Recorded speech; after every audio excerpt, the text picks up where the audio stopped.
Reliance industries ये stock है action में, यहाँ पर दो मॉर्गन की तरफ से रिपोर्ट आई है। आप सोचिए दो मॉर्गन कहाँ से आ गए? है भाई, एक है जेपी मॉर्गन और दूसरा है मॉर्गन स्टैनली। तो ये दो मॉर्गन मिलके आज रिलायंस पर हो रहे हैं बुलिश, बता रहे हैं आशीष। हाँ? कविता बन गई आशीष। बताए। सर बड़ी तेजी एक्सपेक्ट करके चल रहे हैं करेक्शन के बाद। रिलायंस में बड़ी गिरावट आई है, पिछले एक महीने में 11% और पिछले 3 महीने में तकरीबन 20% का करेक्शन आ चुका है। लेकिन अब ब्रोकरेज हाउस अगर आप देखें तो रिकवरी के ऊपर बेट करके चल रहे हैं। सबसे पहले आप जेपी मॉर्गन की रिपोर्ट देखिए, जहां पर ये ओवरवेट की रेटिंग के साथ टारगेट प्राइस अब 1468 रुपए का दे रहे हैं। और इसके पीछे का तर्क है कि भारी गिरावट के बाद इनका जो रिटेल कारोबार है, इसकी वैल्यूएशन कंपैरेटिवली बेटर हो चुकी है। 25 टाइम्स पर चल रहा है, जो कि अगर आप पीयर्स के मुकाबले भी देखें तो सस्ता हो गया है।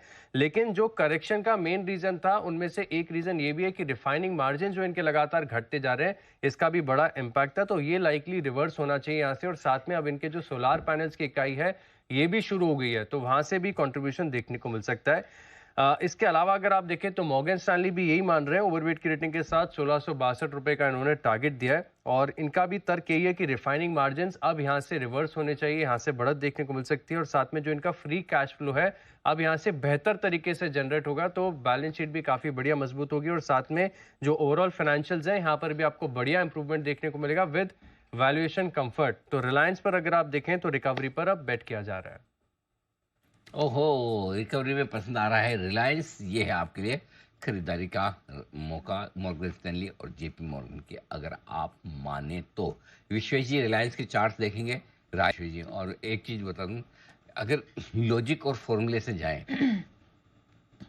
जैसे दो मॉर्गन ने रिपोर्ट दी है, तो जैसे कई बार हम बोलते हैं ना कि हमारे यहाँ महाराष्ट्र से राम भाव अमेरिका जाके रेम्बो हो गए, हो सकता है कोई दक्षिण भारत से मुर्गन जाकर वहां मॉर्गन हो गया। इस लॉजिक से तो हो ही सकता है, कोई बड़ी बात नहीं। लेकिन जो भी हो, रिपोर्ट तो तगड़ी आई है। विश्वेश जी रिपोर्ट पर राय देंगे आप? अनिल जी देखिए, नियर टर्म में मेरा ऐसा मानना है कि रिलायंस इंडस्ट्रीज, अगर मैं ब्रॉडली ऐसे सोचता हूँ, अगर कोई फंड मैनेजर है उसके पोर्टफोलियो में रिलायंस एनर्जी है और बेंचमार्क सपोज एनएससी 500 है, अनिल जी जनवरी 2024 से अब तक स्टॉक ने 20% अंडर परफॉर्म किया है एनएससी 500 को।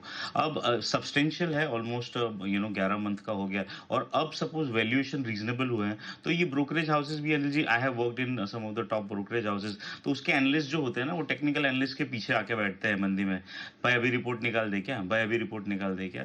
तो समवेयर अनिल जी प्राइस को देख के ट्रिगर को वेट करते हैं। तो मैं जनरली इन सब देखिए, जो स्ट्रांग कंपनीज है वो स्ट्रांग ही रहेगी, लेकिन भाव से अच्छी या बुरी होती है। इनफैक्ट मेरा ये मानना है अनिल जी कि इसका जो बहुत ही अच्छा लेवल है वो 1260 है, जो बहुत ज्यादा दूर नहीं था, वहीं से हम घूम रहे हैं। लेकिन बाय एंड लार्ज आप ऐसा मान के चलिए अनिल जी, ये अब वो लेवल पे है जहां से शायद ये घूमना चाहिए। तो इन अ नियर टर्म मुझे लगता है अनिल जी कि स्टॉक में पुल बैक आना चाहिए, 1300-1350 तक के हम लेवल एक्सपेक्ट कर सकते हैं। और लार्ज अंडर परफॉर्मर रहा है अनिल जी, तो कहीं ना कहीं एक मीन रिवर्जन ट्रेड भी बनता है। तो मेरे हिसाब से इन अ वेरी नियर टर्म 1260 एक बहुत अच्छा सपोर्ट है। 1300-1350 के लिए अनिल जी एक पुल बैक एक्सपेक्ट किया जा सकता है।